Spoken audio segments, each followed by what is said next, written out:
right, Eric Arnold here. Election Eve, 4th of November, Monday. PoliticsBarn here in the swingiest of all swing states, Pennsylvania. The battle about to be joined. Whoever wins Pennsylvania tomorrow will be the next president. A lot of stream of consciousness stuff here. I'm just one of the subscribers insisted I make a video here before the election, so I'm doing it. A lot of these states have this bizarre early voting. Pennsylvania is a little late to that party. We just started this stuff within the last 10 years, so it's a little new to me, but some of these states, all the votes are practically in already. North Carolina, Nevada, where for whatever reason these voters are conditioned to vote early and they don't wait until election day. So that tells us some things. I mean, basically this is hard data and it's much more useful than any kind of polls. Now you're saying, but you just know who, in other words, you just know how many of what party voted. You don't know how they voted. Well, no, of course not. But a rule of thumb is that Democrats vote for Democrats and Republicans vote for Republicans. And independents, you probably could just split them 50-50. And that gives you some pretty good ideas of what's going to go down. So here, one of the states that is a swing state, North Carolina. Remember how we were being told that this was in jeopardy? Trump won this state in 20 by 134%. That's North Carolina. He's going to win it, and he's going to win it rather easily compared to 20. How do we know this? Well, without going into a 15-minute dissertation, so many Republicans have voted in the early voting that they've outnumbered the Democrats. And Republicans do better on election day than the Democrats do. Democrats don't want to stand in line. They just don't. I mean, think about this. Who is your typical Democrat voter? Suburban woman. Remember that thing that went around the internet in the past, say, 9 to 12 months, where women were talking about who would you rather run into if you're alone in the woods, a man or a bear? And a lot of them said, I'd rather run into a bear. And I just thought to myself, that is the stupidest thing I've ever heard of in my life. I mean, you know, the thinking being, well, a man might rape me. Oh my God. I mean, a bear, you know, it's like, okay, you clearly know nothing about bears. You know, they're not this warm and cuddly Yogi Bear who's going to ask for a sandwich. Bears are dangerous. And what if, you know, the man is not going to rape you? What if he's actually going to help you? In other words, maybe he knows how to build a fire or has food, or better yet, has a cell phone. What about that? The bear doesn't have a cell phone, I guarantee you that. And if he does, he doesn't know how to use it. And if he does, it's because it's in his belly because he ate the last hiker he came across. So the stupidest thing I've ever heard. Well, that's your mentality, your Democrat woman voter. So they don't want to stand in line with icky men who might be wearing flannel. Some of them may not even have taken a bath today. Holy cow. So they don't like standing in line. Republicans love to stand in line. They go out of their way to stand in line. They stand in line waiting to stand in line. So yeah, Republicans always do better on election day. So they're already winning in North Carolina. They're going to extend their lead tomorrow. How much are they going to extend the lead? I think when it's all said and done, they will have won North Carolina by 3 to 5 points. 3 to 5 points. That's, again, I'm not going to go through my thinking because Big Rick, he is 101 years old, and his attention span is pretty slim. So we got to keep it relatively short for him. But 3 to 5 points in North Carolina. Another fact that supports this, Harris had ads planned for the weekend in North Carolina. She canceled them. Rather than run the ads and spend the money, she kept the money in her pocket. Why? Because she can read these statistics just as well as I can. And she knows what they mean just as well as I do. North Carolina is in the win column for Trump.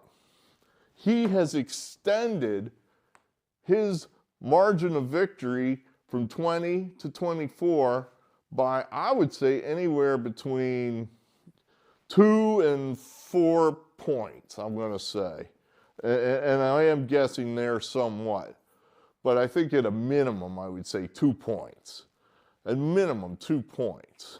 So what else can we learn from this? Well, there's another state, Nevada, which has 70% of its vote in, and the Republicans are leading. They never lead in the early vote, in the mail-in vote, but they are.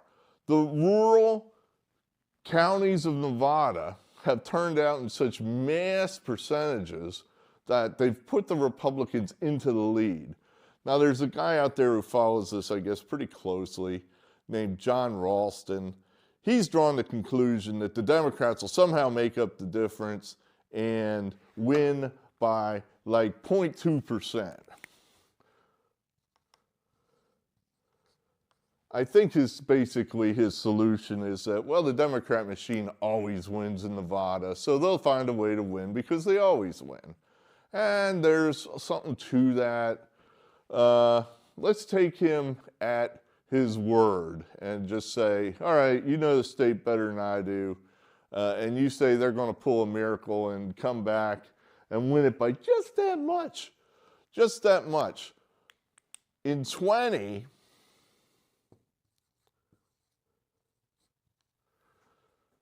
Biden won Nevada by 2.38% of the vote. So Ralston's saying that percentage is going to drop down to 0.2. Well, that holds pretty well with what we're seeing in North Carolina. And I think this is a bare minimum of how well Trump is going to do tomorrow.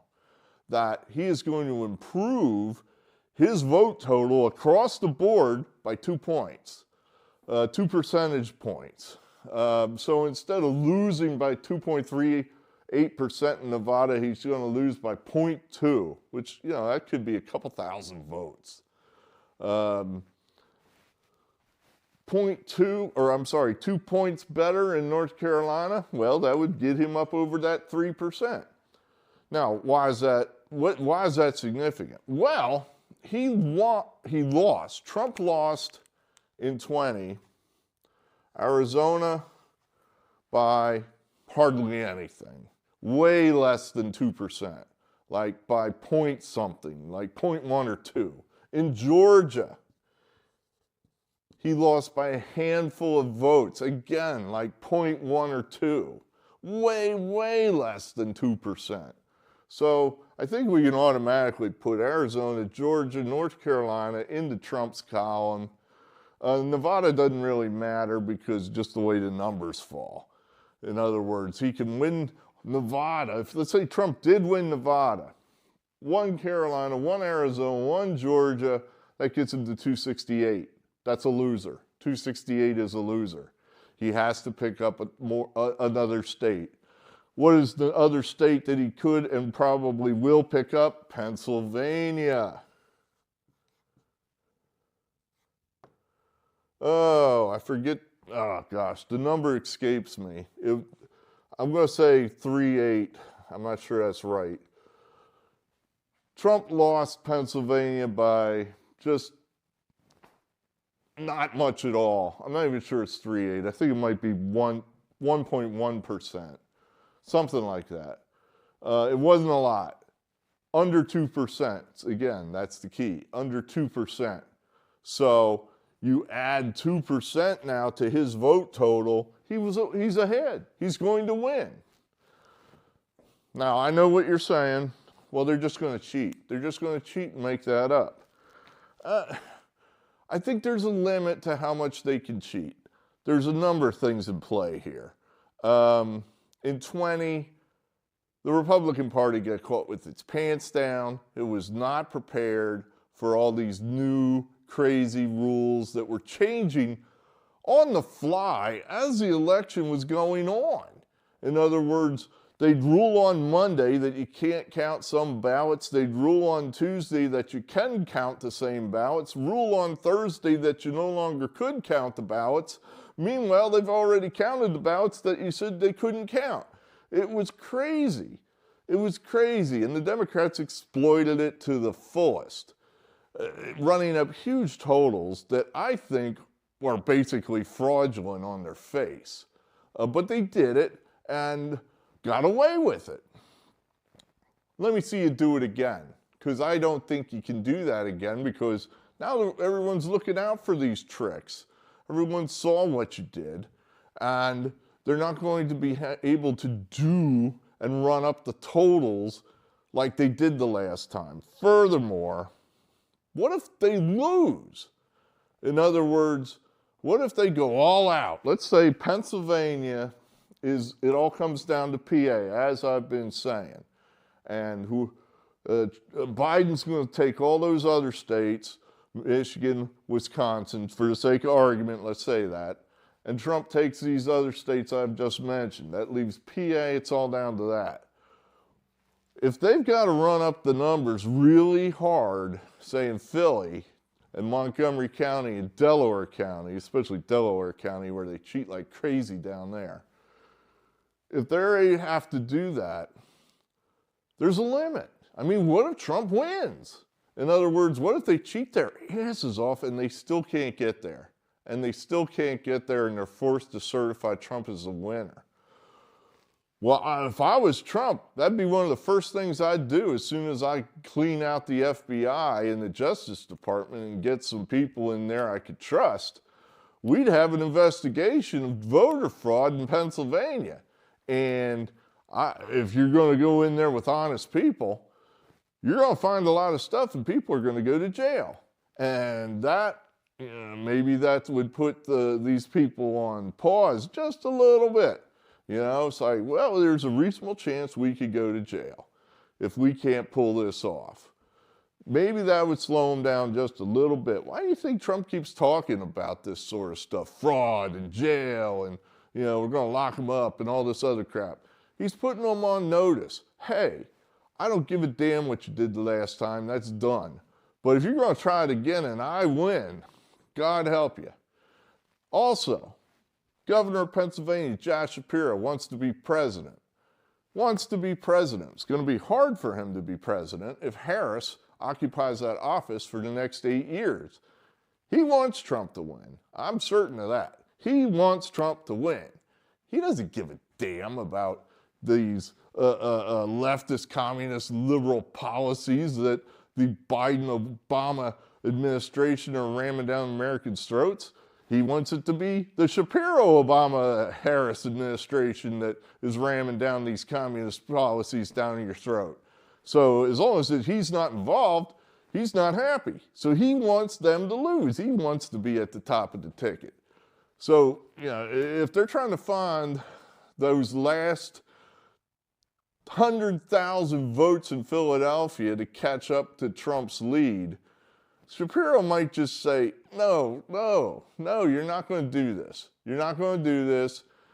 You're not going to cheat like this, because if you get caught, it's going to look bad on me, and I can't be president if you get away with it. So I think that could be Trump's ace in the hole. If you can believe that, Josh Shapiro could be Trump's ace in the hole here in Pennsylvania. Now, the other ace in the hole, we're burying the lead here, is this massive mail-in vote deficit that the Democrats have.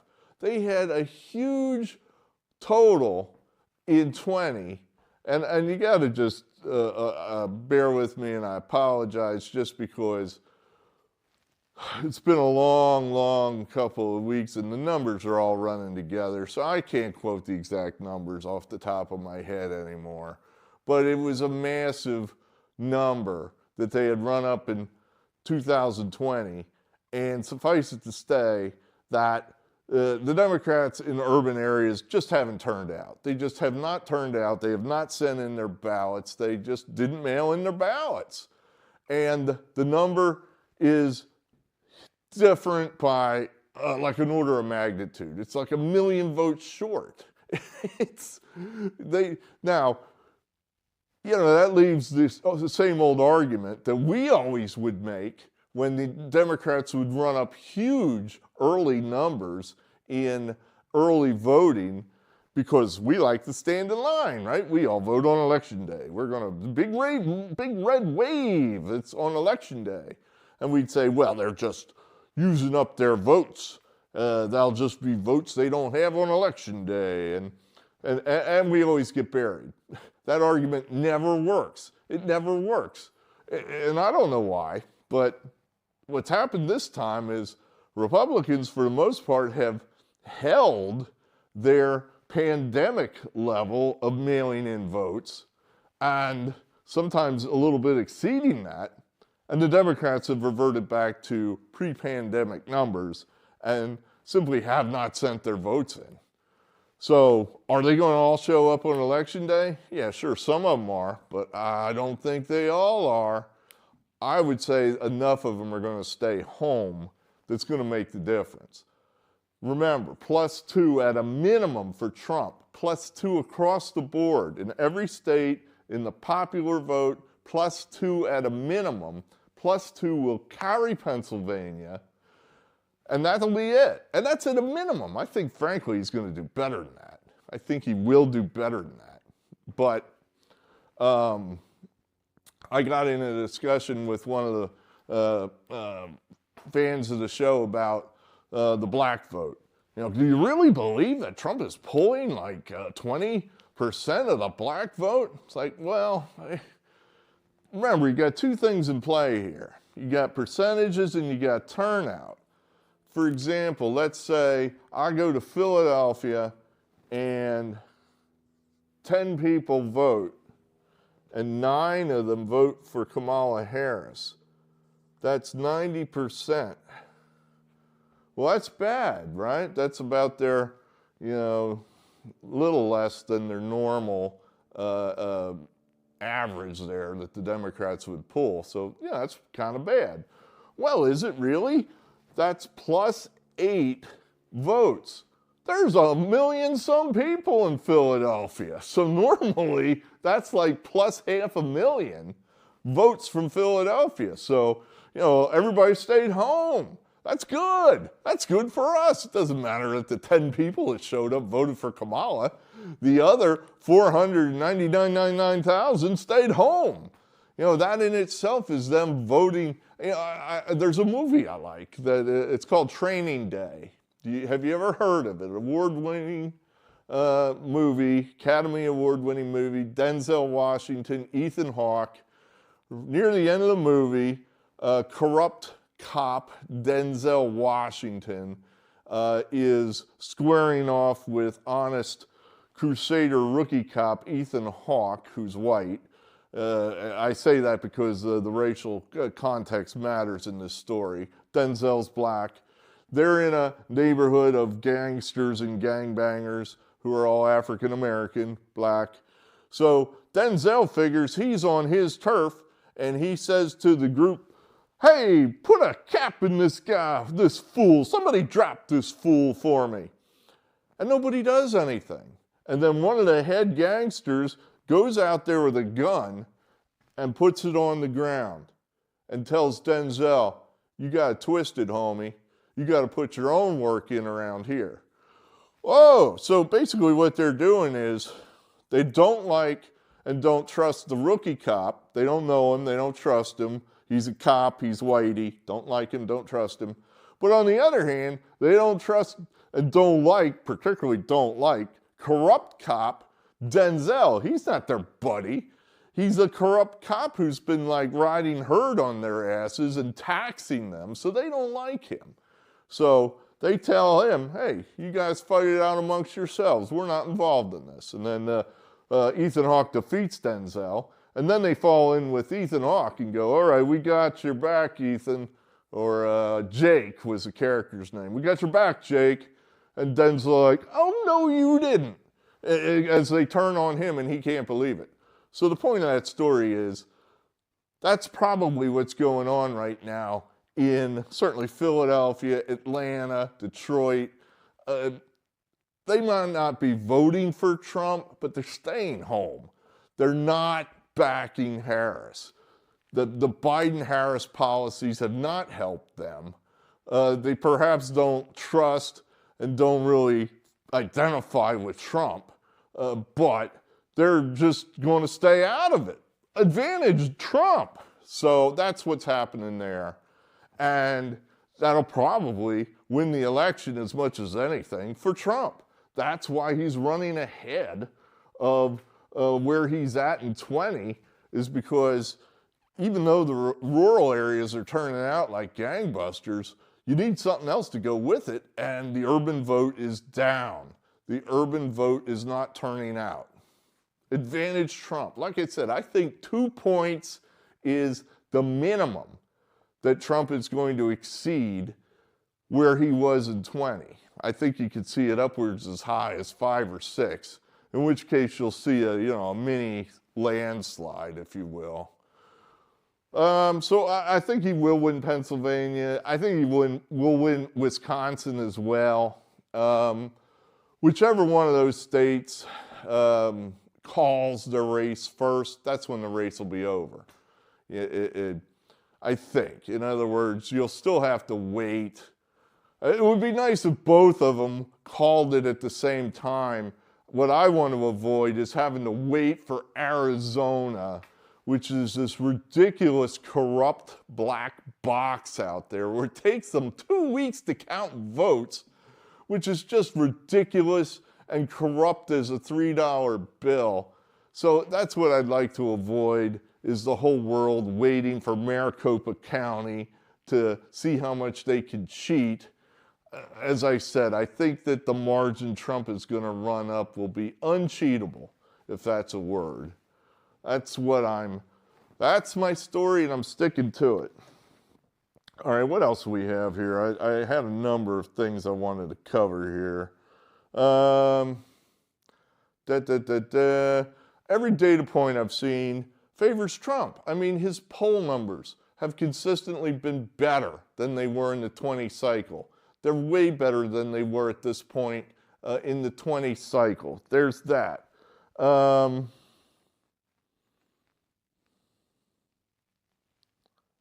Oh yeah, okay. Now I did want to say a couple words about this.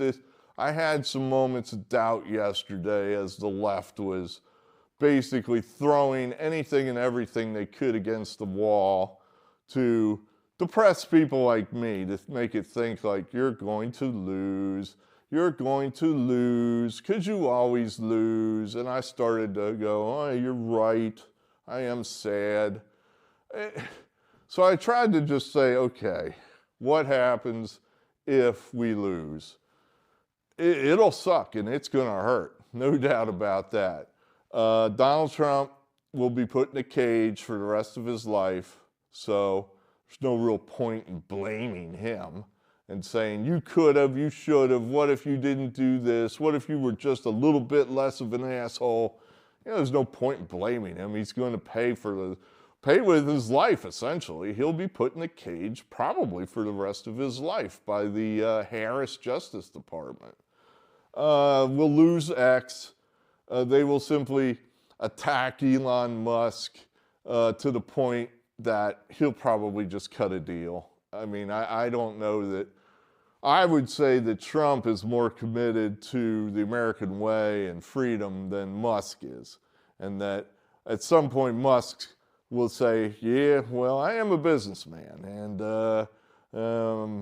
I'd love to save freedom in America, but on the other hand, I am a businessman. And he'll just, X will go away. Or in its free format, it may maintain existence, but it'll be useless to us because it'll just become another form of YouTube or Google or old Twitter, where, you know, it's like, well, you can't say that because you mentioned free speech, or you mentioned conservatism, or you said something mean about a trans person.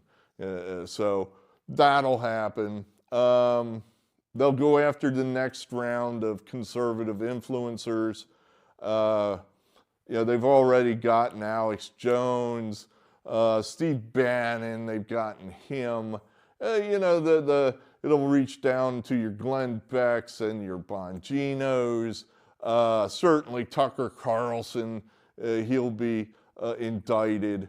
It may even reach to like a Megyn Kelly or somebody. So all those people are going to be under extreme pressure to watch what they say, lest they end up either ruined financially like Alex Jones, or actually indicted. You know, I said Carlson would be indicted. I'd say 60-40 on that one. But they'll try to ruin him financially. Him and Musk would be the number one targets, I would say. Now, how does that affect us? Well, you know, you never know when you're going to be one of those micro guys that they just decide to make an example of. Remember I told you in the last episode that guy named Douglas Mackey, who made a funny meme about texting in your votes for Hillary, and they threw him in jail for 7 months. Then Jimmy Kimmel makes the exact same joke, and of course nothing will happen to him. But poor old Douglas Mackey, just a guy, just somebody having fun on the internet, they make an example out of him. That could happen to any of us. So we're always going to have to watch what we say and just self-censor ourselves lest we get, you know, ruined, basically. You know, a lot of us can't withstand that kind of an attack on us by the government. You know, it's like, do you have $500,000 to defend yourself? It's like, well, not just laying loose, I don't know. So that's basically what you're looking at. So you better be careful. We'll have that. And then pretty much everything else in our lives will just get a little worse, a little worse, a little worse. You know, what do you mean by that? Well, I keep saying this, and I don't think people understand what it means, that the country is bankrupt, 100% totally broke. How does that come back to you? How does that manifest itself? Well, in 100 different ways, and you may not notice it all the time. You get bad service at a fast food restaurant where you're sitting there in line for 20 minutes trying to get a hamburger. That's because the country's broke. It's broke. What does that mean? Well, what it means is that fast food restaurant can't afford to go out and get enough employees to properly staff the restaurant. So they're operating on a skeleton staff. If someone calls in sick, they got no one to cover for them. So one guy in there is making all the hamburgers. It's taken him forever, but he's doing the best he can. And the company that owns the restaurant cannot afford to help him. They don't have the money. Their profit margin is not big enough. So you get shitty service. Your tractor breaks down. You only bought it 3 years ago and the thing keeps breaking. Well, it's a shitty product. That company can't hire anybody. They can't afford to hire good employees, so they get bad employees. They can't afford to put together a solid, good product, because if they did, they'd have to put the price point up so high that us poor people couldn't afford it. So the only way they can get people to buy their product is they've got to give you a crummy product and keep the price point low. So we get it. And it falls apart after 5 years, but that's because they can't make a better product because they can't afford to. I live in the same house I grew up in. I lose power for at least a day, I would say 3 times a year. 3 times a year. Because a tree will fall down onto the power lines. If we have a heavy snow, we have any kind of wind event, even a heavy rainstorm with wind. Any tree that just falls over is liable of hanging on power lines and knocking out the power, and it takes them, it could generally take a day to get them out there and fix it. It's a pain in the ass. It never happened 40 years ago. When I lived here as a child, that never happened. What's the difference? Well, back then, the power company had enough money to go out and maintain their right-of-ways, to go out and trim back the trees and make sure that they don't fall down on the power lines. They don't have the money to do that anymore. They can't raise prices because we can't afford to pay it, so they're stuck. They only make that much money and no more, and that's not enough to pay to maintain the right-of-way because the country's broke. Anything you're trying to charge the American people, they don't have the money to pay it. They're broke. They're broke. We're broke, we're broke, we're broke. And that's just going to get worse if we elect Kamala Harris. So that, you have that. Now, what if Trump wins? Well, it'll be our wildest dreams, right? Well, no, but everything will just get a little better, and we'll just be able to relax because we're not going to be under constant attack, us, the Trump voters, from the government. We'll be under a constant attack by the leftists and the leftist media. That won't stop.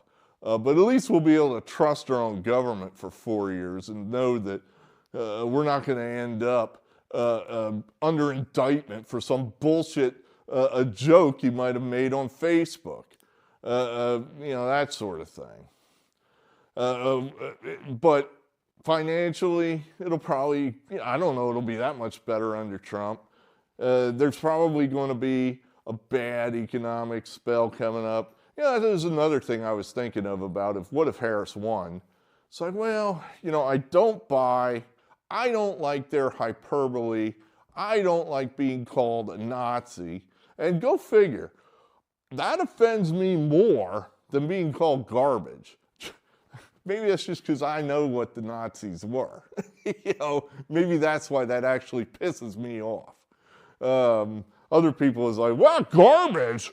You call them fascists and they just go, garbage, and they get all mad. I'm the other way around. I don't like being called a Nazi. But I don't also like this hyperbole from our side either about this will be the last election ever and the country won't exist. Oh, it'll exist. They're going to let in more illegals. Yes, this is true. But I'm not totally buying this that we can never win another election. What if this happens? What if Harris wins and then there is a depression? A real deal, make 2008 look like a picnic, Great Depression.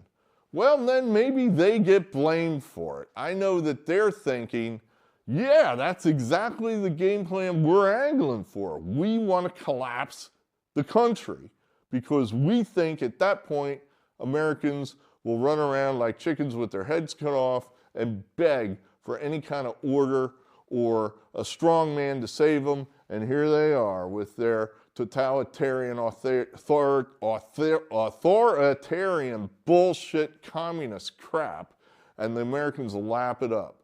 That's their end game.